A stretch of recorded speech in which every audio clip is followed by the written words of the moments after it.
I needed some polygons for a game I'm working on.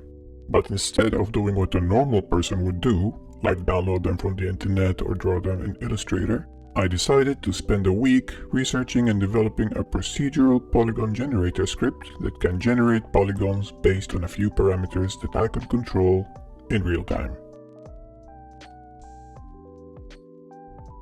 I started by jumping in and trying to draw something on the screen.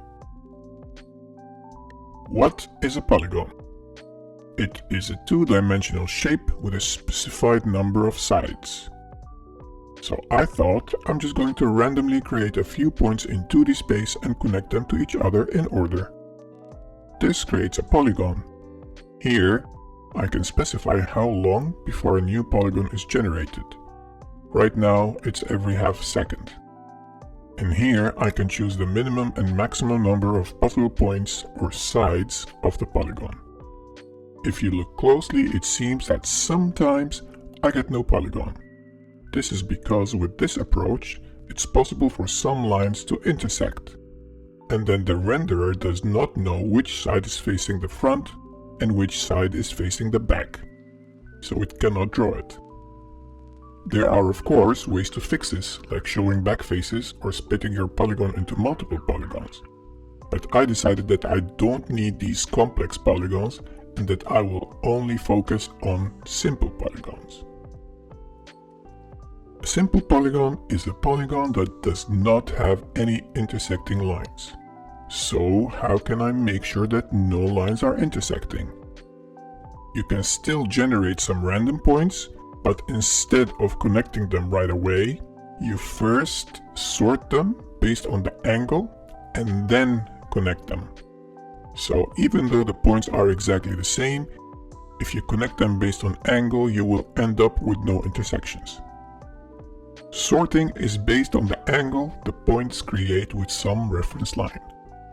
It does not matter what that line is as long as you stay consistent, but it is common in computer graphics to use the positive x-axis.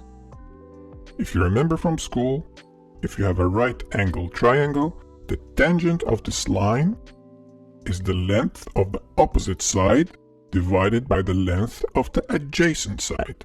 So if this is the origin, this is the positive x-axis, and this is the point we generated, then the angle theta is equal to the inverse tangent of the opposite divided by the adjacent.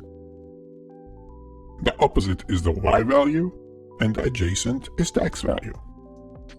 Luckily, a lot of game engines provide built-in functions to calculate this angle for you, so you don't have to do the math yourself. But it's still nice to know that it's only basic trigonometry and that you should have paid more attention during class. Anyway, if you do this for each point and you sort them and then connect them, you will have a nice, simple polygon. This works much better, but it looks too random and I have no control over what shape I get, except of course for how many sides it has. For example, this will almost never produce a regular polygon. What if I just want a square, or a hexagon, or any other regular polygon? A regular polygon is a polygon where all sides are equal in length, or all points are the same distance from the center while the angles between them are equal. So how can we generate it? Again, trigonometry, but this time we know the angle because we can divide 360 degrees by the number of points we want to create. Using this angle and a given radius of the polygon, we can calculate the desired x and y positions.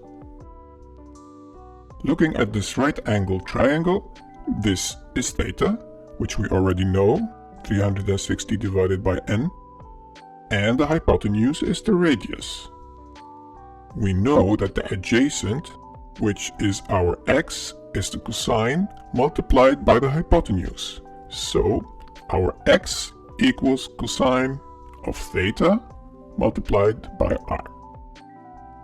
And the opposite, which is our y, is the sine multiplied by the hypotenuse. So y equals the sine of our theta multiplied by r.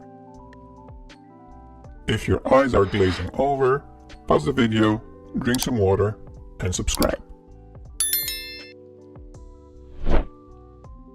I also added some random rotation to make it a bit more interesting. I think this looks good, but it is too regular. It cannot generate those random looking polygons from the previous iteration. It almost feels like a step back. However, if we make the angles between the points random, we get irregular polygons. To bring back some randomness to our regular polygons, we can add a random offset to the angles between the points. This is essentially taking each point and moving it a little bit from where it is supposed to be. This little bit can be controlled by a slider. So, if I turn the slider all the way down, I get a perfectly regular polygon with all equal sides. And if I move it all the way up, it gives, well, this. It still has 6 sides, but they are not equal. I could have stopped here. This is exactly what I needed for my game. But something you will notice here is that all these shapes are convex, meaning that all of its points are pointing outwards, which meant that I had to add some concave polygons. A concave polygon has at least one point pointing inward. So what I needed to do was to take a few points and move them in or out, essentially changing their length by adding a random value to the radius. How big or small that jump is can be controlled by another slider, which I call concaveness. With this you can control how spiky the polygon can get. And that's it. I made it this far into the video before I realized that having random shapes flashing about in bright colors might be annoying. So I added a grayscale mode. Why not? I created an application that you can download and try for yourself. You can find the link in the description.